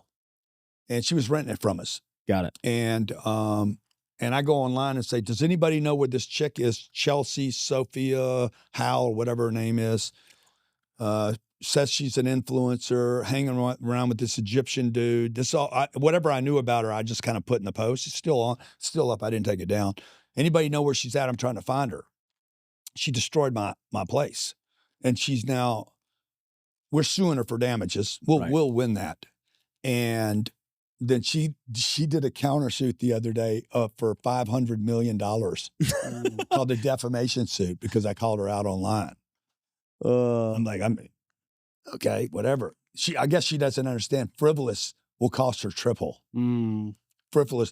You could sue anybody.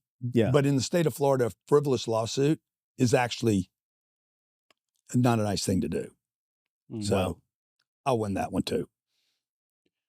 You ever lost? Nope. How many lawsuits have you been through? I've been through 4 IRS, what are they called? Audits? Audits. Yeah. Won all 4. Okay. I've been through the John thing. Let's see. That thing. Most people don't know about that thing, but that thing and this one. I mean, 4 big ones. I've only initiated one of them. Only one of those has been initiated by me. And I have that long-going SEC thing with the $10,000 investor on Cardone Capital. It's still going on. Still going on, over 10 grand.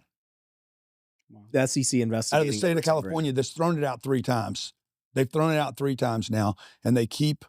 So you've had IRS, SEC, FTC. I had the just so everybody knows. I mean, this is not broad public knowledge, but I had the SEC and the FBI. We found out were in my offices in Miami for 28 months. Wow! Inside my offices, collecting data on Grant Cardone. Like it was a fake employee. No, like undercover. Yes, exactly. Wow. Okay. So what happened was an ex-employee we fired. He sent. He's a what's it called? A whistler, an informant, huh? Whistleblower. Whistleblower. Yeah. Called in, tried to get a fee. Said Grant Cardone is running a Ponzi scheme. They opened a case on me, and I told this to Gary Brecka, by the way. Gary Brecka tried this in a thing, and Gary also knew they ended it. Yeah. I admit publicly they opened a case on me. It was open for 28 months. We did not know. I didn't know until my accountant said, "Hey, my legal department said we put in for the Freedom of Information Act." She's like, "Something's going on weird around here." And then we found out a case had been opened. The FBI and the SEC were in my offices on my payroll. Wow. Whoa. We see this redacted. The names are redacted of the people that were working in my company. How many? We don't know. Wow. So you're paying these guys to investigate. I'm paying these guys. We know for sure there was 2 of them. Yeah. Okay. And they were there for 28 months. They opened the case. Easy to open a case on you. I could open a case on you tomorrow. Yep. The SEC be like, open a case on Pineda, find out what he's doing with the golf memberships. Okay. They could do it, dude. Now it's going to cost the taxpayers. Now, the taxpayers, this is a Miami FBI SEC investigation on Grant Cardone. That means somebody was being paid tax dollars funded to be in that for 28 months. At 28 months, they closed the case. This is still Biden, by the way. Okay. This is pre-Trump. Okay. By the way, I was out talking Trump. Mm-hmm. Okay. And I was also talking about running in the state of California last time I was here for governor. Yep. All this was that period of time. Yeah. Well, it comes back. It was closed. My banker calls me, my banker in Miami, says, "Congratulations, Grant." I said, What? He's like, "Well done, man." I said, "What are you talking about, dude?" He's like, "They closed the case." I said, "What are you talking about?" He's like, "They closed the case they opened on you." I said, "Bro, what are you talking about?" He's like, "Oh, you don't know yet." And so I told my legal pulled the Freedom of Information Act. Then I called George back up and said, "Bro, you knew they had a case open on me." He's like, "Yeah, but I can't tell you." Oh. Okay. He's like, "We get these every week." Oh, wow. Where they're going to investigate you. The bank's going to know first because they're going to go back through all those files, and the bank has to be informed, and the bank has to participate or support, right? So anyway, they came back. They found nothing. He's like, "Grant, do you know how hard it is to open a case?" I said, "No." "Is it hard?" He's like, "No, it's easy." "You know how hard it is to close one?" I said, "No." He's like, "Impossible." Oh. He's like, "If there was one nickel out of place, they would have found it." He's like, "Congratulations for doing the right thing." Wow. So anyway, that's the things people don't plan on in business. You know, you'll never plan on it, and you shouldn't. You should know it's going to happen. It's just inevitable. Yeah, but don't worry about it. Like you can't worry about the Chelsea house that are going to destroy your house, or the people that are going to say terrible things about you. It's just, dude, it's just the human condition of planet Earth. Yeah. Part of the game. It's going to make you better, stronger. Yeah. You know. So you deal with just different small lawsuits every week. No, That's what not he really. was saying. No, I mean, I guess Sherry gets this person trying to get this from us. Yeah. You know, dumb stuff. Well, just letters and whatever. Yeah, demands. Customer, I didn't get this, and I want that. I'm like, "Bro, we'll just give you your money back like this, and you know, you don't have to go online. Yeah. You can if you want to. Fuck, we just rather just give you some money back and go away." Yeah. So it is what it is. And by the way, some of those people that are crybabies or victim callers or today don't mean they're like terrible people. Right. They might just be going through something. Yeah. Freaking out. I know I've done it. Yeah. You know, where I freaked out unnecessarily. I didn't have to. Yeah. Overreacted. Thought I had to get really strong. There was a couple that invested a bunch of money with us at Cardone Capital. I've never talked about this. And this couple wanted to be on our stage. And I'm like, yeah, that, bro, it ain't happening. I'm sorry. You're not, you're not, we would not do anything with you. Yeah. They went to work with somebody that vehemently hates my guts. Yeah. Like this guy hates me. I mean, it's not really hate, it's just envy. And it's one of those people like just, he cannot help himself. Like he is infatuated with my success. They went to work for him and he put them on their on his stage. Mm-hmm. And then he said, hey, if you want to stay in the company, you got to get rid of the investments at Cardone. Okay. So he puts them in a dilemma. This guy hates me. So they came to me and said, we want out of our investments. I'm like, sure, dude. Yeah, you put $2 million in. I'll take $2 million, less everything I paid you, less the depreciation. I'll write you a check right now. Not a problem. They're like, yeah. I said, or you can stay in the deal. You know, it's ridiculous for you to do this. They're great investments. Yeah. And they came back to me, threatened me. I'm like, bro, you can threaten me as much as you want. I know what this is about. Yeah. You put in 2, I'll give you got $1 million of depreciation. Yeah. 2 less 1 is 1, less your cash flow. Yeah. And that's what I'll pay you. And I'll write you a check right now. Not even a problem. Oh, well, golly, that's a big haircut. No, that real estate had to go up in value. It did go up in value. But that's what I'm going to pay you, or get your boy to pay you. Yeah. Get him to buy it off. I said, the problem right now is your guy can't make sense of you working for him and you investing with me. Yeah. But you don't invest with him. Right. Yeah. That's hard to explain. So anyway, all I'm saying is a lot of times people are just in a bad situation and they're going to scream where it's not a big deal. It is just what it is. It's a human condition. I've done stupid stuff. Yeah. I'm sure you have. Maybe I've done many. He hadn't. No, he's perfect. He's perfect. Yeah. What do you think Ryan needs to do to become a billionaire? What advice would you give him to 10X? Quit selling $10,000 memberships. What do you think we should do? I mean, dude, you got to back into the $1 billion. You know, you got to study billionaires.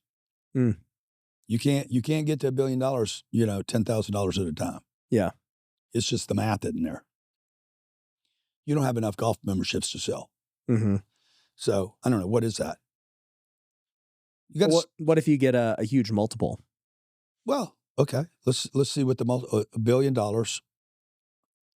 divided by, why has he got to be the billionaire? Why can't it be you? I don't think I could do it. You checked out? Yeah, you need 100,000 to get $1 billion in revenue, which is taxable. But you don't need that to have $1 billion sale or network. No, that's right. Yeah. So, I mean, who's done that? Who has $1 billion golf membership company? Discovery Lane Company. Okay. How big is that? They probably have at least 30 plus courses. And oh yeah. Okay. Yeah. What did they invest? Oh, a lot. Exactly. Yeah. So, your boy Dawson has some in there. He's got some what? He's got some memberships. Yeah. At all of them. Yeah. At all of them. He's Discovery deep. Yeah. He's got at least 5 last time I talked to him. Oh yeah, dude. I mean, you paying $500,000 to join. Yeah. This guy's members always. Remember members only? He's member always. He joins every membership there is. Yeah. So you just got to do the math. I mean, you just got to do, I was on a trip. I guess my math wise too, what if, you do something. It's not going to be an education. Yeah. But what if you do something that makes, say, $100 million exit, right? Yeah. Okay. So let me tell you, and I'm not sure that this is the thing, but let's say this business gets to 20 million a year at 40-50% EBITDA. Yeah. What kind of business is it? Just this peer-to-peer membership business. Yeah. Yeah. So let's say, let's just get it, say, and that's $10 million a year. So it sells for 20 times. It's $400 million. That would sell for 400 or 40 or 20. Let's say it sells for 20. Okay. So $200 million. There's no tech. It's just a membership thing. But let's say it sold for 20. It's not, I don't think it does. Yeah. Let's say it could sell for 10. Let's say it sells for 100 million. Okay, 5 times. Yeah. And from that point, how, like, just investing the $100 million, right? Well, you're going to sell it, so now you got a tax event. What if you do QSBS? What is QSBS? I mean, it's when you sell a business and you can get it tax-free for innovative businesses. Oh, okay. I don't know about the innovative businesses. A lot of tech companies and like real estate doesn't qualify. Yeah. But this would qualify. Okay, so let's say you keep the whole 100. You won a lottery ticket. Let's say I got 100. You won a lottery, $100 million. I got 100 million. Net. At that point, couldn't you just wait? The 100 million will multiply. No, I don't think so. There's a big difference between 100 million and $1 billion. Okay. Yeah, you got to probably you're going to have to make 8 billion to keep $1 billion. 8 million to keep $1 billion. 8 billion. You probably need 8 billion to keep. You got to churn a bunch of money, dude. Do you think it's easier to get there just building valuable businesses or buying real estate? No, look, real estate is not a way to get rich for sure. Real estate is a way to multiply your wealth over long periods of time, but it's slow. Yeah. It's slow and it's heavy. That's why we added Bitcoin, right? Because you can't, no matter how good the real estate is, you can't pick your real estate up. You can't get it to go vertical. Yeah. So no matter what you do, and every time you pick it up, boom, the next thing you know, you got a roof to fix. And then that freaking slams you down. Yeah. So, no, I don't think real estate's the best way to become a billionaire. So it's from owning a valuable business. Valuable business, tech company, finance, going public. Yeah. Tokenizing the golf memberships. Now that, what would you do on that? I mean, I don't know what I would do on the memberships, but we're looking at, tokenizing the real estate and the Bitcoin. Right. So like our last project we did was $230 million. We added $100 million of Bitcoin. So let's take, that's $330 million. We would take and build 330 million tokens, less the debt. So 200 million, let's say 200 million tokens that are each worth $1. Convert our partners, investors, from shares to tokens so that anybody anywhere in the world could buy that token. And you're just hoping the $1 goes up into 2. Yeah, some guy in Sydney, Australia says, man, I'd like to own, part of Grant's Boca Bitcoin deal, but I'm in Sydney. I don't have 200 grand, which is the minimum. Yeah. But I got 20,000. I'll buy 20,000. I'll buy $20,000 worth it. And so he puts a bid in, and one of my investors is like, yeah, I'll sell it for $1.50. Yeah. Yeah. It provides liquidity to deals like a stock. Yeah. And then the guy in Sydney's like, okay, I overpaid. Maybe not. He got access. Yeah. Yeah. So he got access via a token that he can then sell. And he has more data on the deal now. Yeah. The initial investor knew going. He could have never gotten in the deal. There's only 500 people that own that deal. Right. And you just open it up to 8 billion people. Yeah. So the liquidity pool, it's a new thing. Nobody's done it at scale. Yeah. But if I can pull this off, it will be monster for us. Yeah. And great for our investors. Yeah. No, that's awesome. And then allow Cardone Capital to go public. So that Cardone Capital could be a public entity. Why does it have to tokenize to go public? Well, it wouldn't. It wouldn't. The Cardone Capital would be the public shares. Okay. So it trades, let's say it trades as, it wouldn't, but CAR $, whatever. Yeah. And it trades on NASDAQ or New York. Would it just be a REIT? It would be. No, it wouldn't be a REIT. It would be the promotion fee company. It would be a little Blackstone. Okay. It would be a baby Blackstone with the tokens sitting over here. And every time those tokens trade, it's going to drip a little fee over here to Cardone Capital. Right. So it's just a management promotion company. Yeah. The management company is worth more than real estate today. Yeah, because that's the vehicle to raise capital, get deals. Yeah. So that company, if that company does $50 million a year, that company's probably worth $1 billion today. So you think billionaire is just building valuable businesses? That's really what it comes repetitive to. Promotions, fees. Do you think it's better to just keep that? Because you're concerned too. You go sell a $1 billion business, you pay tax on the sale, versus you could have a $1 billion net worth just never sell. Just borrow it, but never sell it. Yeah, never sell it. The middle class, the average people, the average people, what they do, the average people is they buy something and then they sell it. Right. Wealthy people never sell anything. They own something, take a position. It could be art, gold, silver, Bitcoin, whatever it is they own. They wait for it to go up. They borrow against it. And like, this is why, like your boy Kiyosaki. Yeah. Have you ever had him on here? No. Yeah. So he's not my boy, but yeah. Okay. Anyway, he says that he sold 2 Bitcoin to buy a laundromat. This is supposedly what he said. I mean, I saw the post and I'm like, bro, okay, there's rich dad, poor dad. Mm-hmm. And I'm not sure which one you're being right now because rich dad would never do that. Rich dad would never sell his 2 Bitcoin to buy a laundromat. You're going backwards here.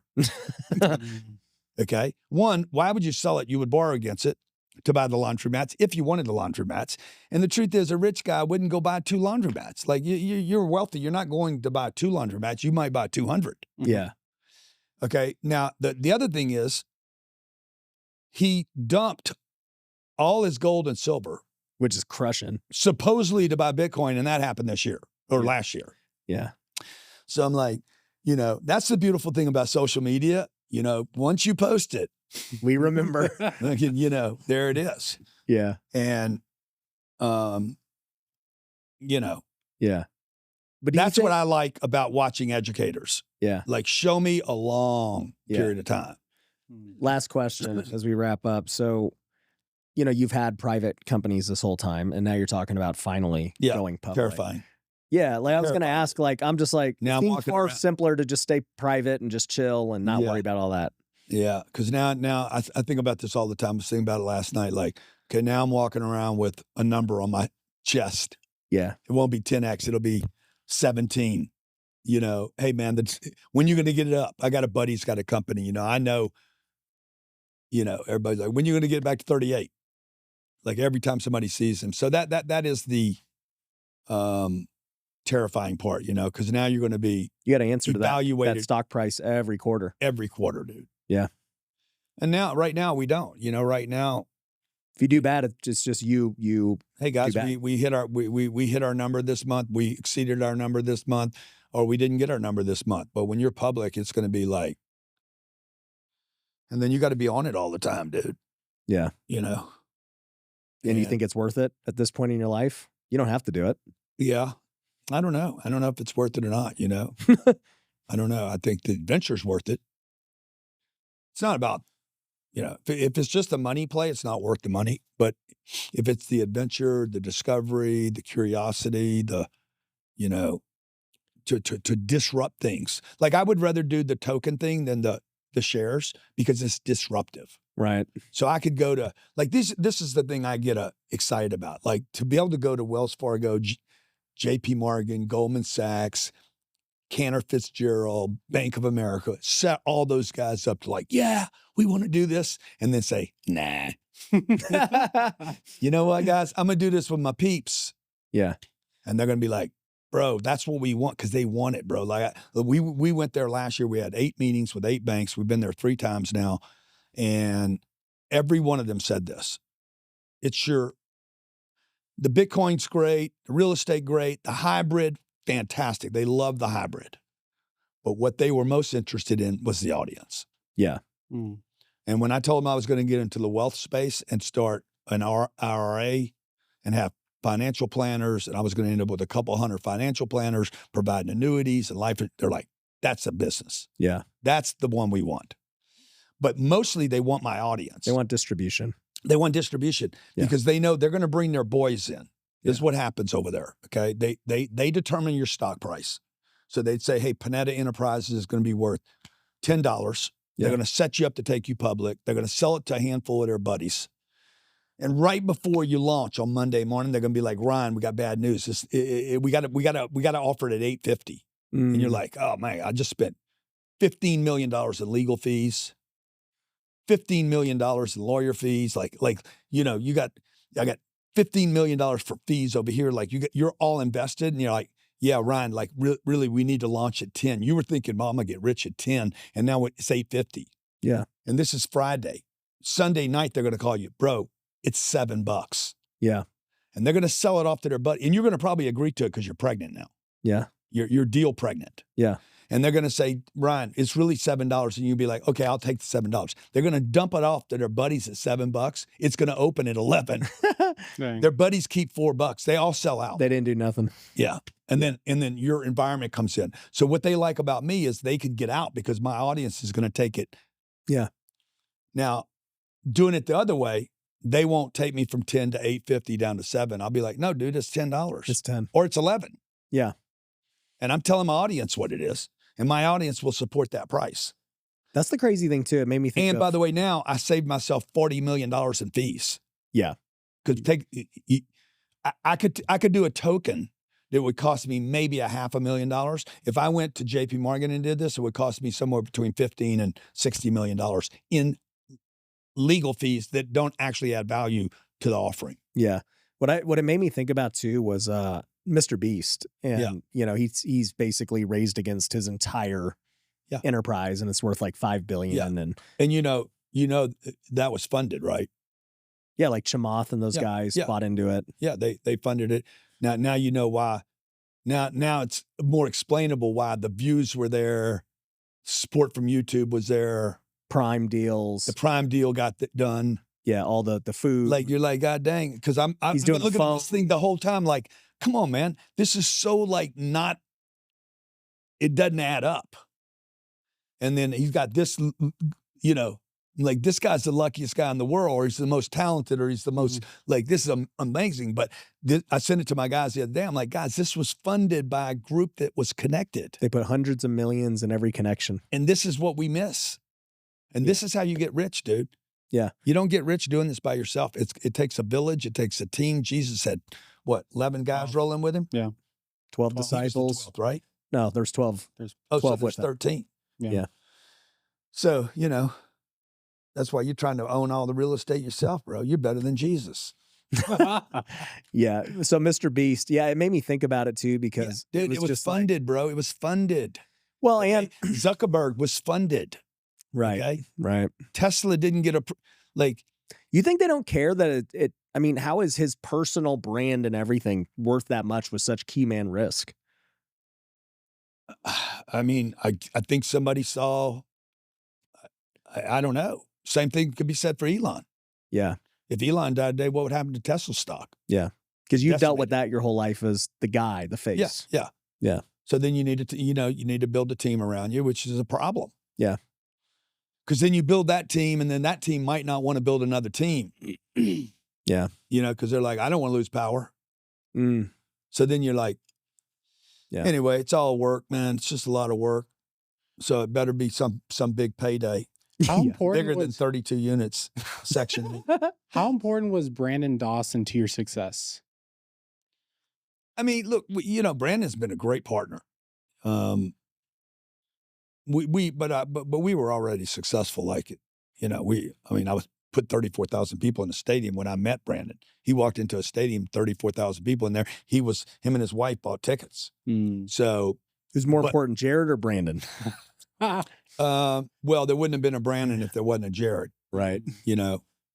Even though Jared keeps screwing up, they all screw up. We all screw up. Everybody screws up, and my guys all know that I'm gonna call them out for screwing up, and I call me out for screwing up. I screw up too. Yeah, I don't lose, but I screw up. If you can screw up and still not lose. And you're about to get the next partner for this whole financial side of things that can really open doors. Yeah, I'm looking for, like, right now, if I could find the right guy that wasn't greedy. Yeah, in the wealth space, that'd be your guy. That's going to be an explosion for me. Yeah. So the goal would be to have 100 personal financial planners in our office in Miami, another 100 in Scottsdale, and take on Fidelity, Merrill Lynch, Vanguard. Yeah. Grab those accounts, give people real support, in addition to real support over the phone, Zoom calls, webinars, and live. Yeah, because none of those guys know. Maybe even golf memberships. We can give it to them. We'll work it out. We'll work it out. Yeah. Similar audience. Yeah, because none of those guys know marketing and social media and all the things that you... And they're not touching their customers. Yeah. This is what we found out when we were with the banks, talking about taking Cardone Capital public, was that the banks have just ignored their audience. Yeah. Because they're so big. Yeah. You've got $5 trillion under management. You're not managing $100,000 account. That guy's not getting a phone call when you're managing $5 trillion. Yeah. You're looking to do another $1 trillion. Like Jamie Dimon's trying to figure out how does he add $1 trillion? He's not sitting down with your people. No. Or your people, the average people. Yeah. It's just not happening. Yeah. So that creates a void that we could fill and say, hey, we're happy with talking to average people. I like average people. Yeah. Average people are cool. Yep.